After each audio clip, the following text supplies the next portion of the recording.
Côté énergie, les expéditions de carburant étaient toujours bloquées hier soir dans les raffineries. Pas de reprise prévue avant demain. Et ce matin, près de 6% des stations-service manquent d'au moins un carburant. Oui, et ce jeudi, ce sont les syndicats étudiants qui se mobilisent à leur tour contre la réforme des retraites.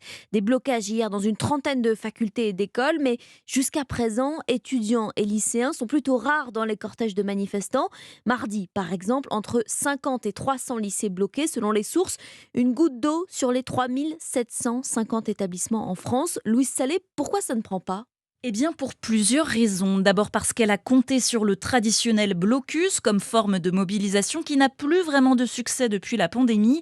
Iman Welladj, présidente de l'UNEF, syndicat étudiant, le reconnaît. Après 2 ans de crise sanitaire où les facs étaient totalement fermées, une reprise qui s'est faite assez difficilement aussi avec énormément d'hybrides. Pouvoir en fait potentiellement finir l'année uniquement en fait en cours en ligne, c'est pas une option qui est envisageable pour nous. Et donc c'est pour ça qu'on réfléchit à d'autres modalités d'action. Pour Mathis Dupuis, étudiant en histoire à la Sorbonne et président d'un mouvement politique de jeunesse, le projet de réforme intéresse difficilement les 16-25 ans. Les vrais sujets pour la jeunesse, c'est les questions du climat, c'est les questions du pouvoir d'achat pour les jeunes, pas des questions qui vont nous concerner dans 40, 50 ans. Pour éviter d'embraser ce mouvement avec des questions qui concernent plus directement les jeunes, le gouvernement a soigneusement repoussé le calendrier de la réforme des bourses.